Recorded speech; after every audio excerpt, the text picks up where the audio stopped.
Hey everyone, and welcome. Today, we're kind of opening up a golfer's atlas, because the term golf course sounds super simple, right? But it's actually hiding this whole world of incredibly diverse designs and, completely different ways to play the game. So let's dive in.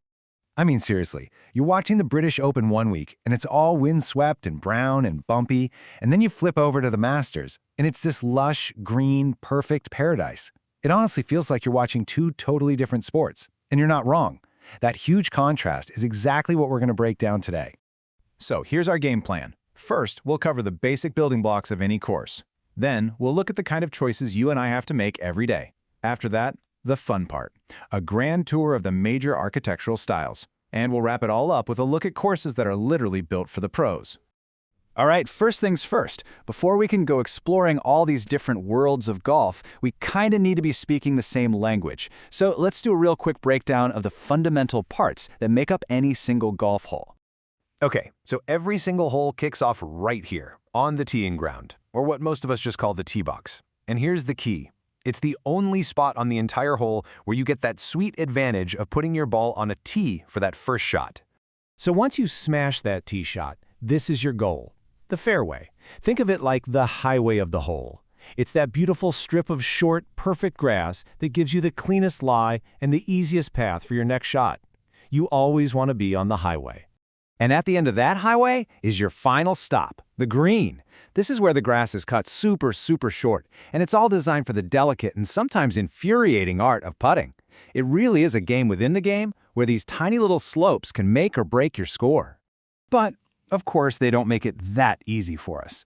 Architects throw in hazards to mess with our heads. You've got your sand-filled bunkers, your dreaded water hazards, and of course, the thick, nasty rough. But here's the thing, they're not just there to be annoying. They're actually placed very strategically to challenge you and to reward the player who thinks their way around the course. Okay, so we've got the lingo down. Now let's get practical and talk about the real-world choices most of us are facing when we just want to go play around a golf. The courses you're probably going to find right around your town. For most of us, let's be real. The choice usually boils down to this. On one side, you've got the municipal course, or the muni. It's public, it's affordable, it's open to everyone. On the other side, you have the private club. It's exclusive, it's absolutely pristine, and yeah, it comes with some pretty steep fees. It's really that classic trade-off between accessibility and exclusivity. And hey, what if you're strapped for time? There are great options. A par 3 course is pretty much what it sounds like, all short holes. They're awesome for beginners or if you just want to squeeze in a quick round. Then there's the executive course, which is a little step up. It mixes in some short par 4s so you actually get to pull out a few more clubs from your bag. Both are just fantastic ways to play the game when you don't have 5 hours to spare. All right, now for the main event. Let's start our global tour. We're about to explore what I like to call the great architectural biomes of golf. These are the major styles that really give the game its character all around the world. So at the very heart of golf design is this great rivalry, this fundamentally different way of thinking about how to play. You've got links golf, which is the original style from Scotland. It's all about the ground game. You use the firm, fast ground to bounce and roll the ball toward your target. And then you have the complete opposite, Parkland golf, which is an aerial game. Here, the whole idea is to launch the ball high into the air and have it land softly and just stop. And this is so cool because you can see how the environment itself totally dictates that philosophy. Links courses, they're on the coast, they're sandy, they're constantly battered by wind, and there are almost no trees. Parkland courses are what most people, especially in America, picture when they think of golf.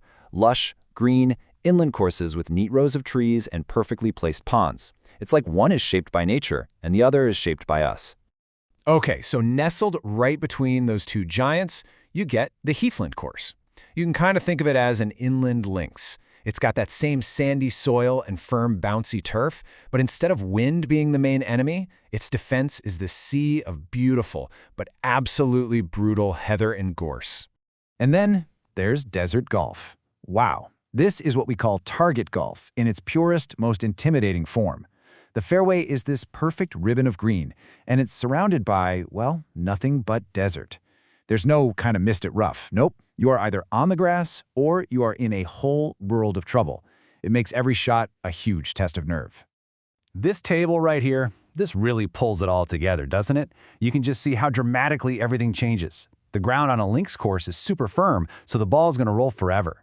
A Parkland course, it's soft. The main hazard goes from wind on a links course, to trees on a parkland, to that nasty heather on a heathland, and then to the entire desert itself. Each one demands a totally different strategy from you. Okay, for our last stop on the tour, let's talk about a special kind of course, one that's built with a very specific job in mind, to not only test the absolute best players on the planet, but to host massive crowds of fans while doing it. And that brings us to the stadium course. The whole idea here is pretty simple. Build it for the fans. Architects go out of their way to create these big mounds and hillsides, especially around the finishing holes, that basically act as natural amphitheaters. It gives thousands of people a perfect view of all the drama. And that philosophy isn't just about the spectators, it extends to the competition too. The very first stadium course ever built, TPC Sawgrass, was designed with this exact goal. The idea was to make a course that was so balanced, with holes turning left and right, some long, some short, that no single type of player would have an edge. It's meant to be a pure, universal test of a golfer's skill.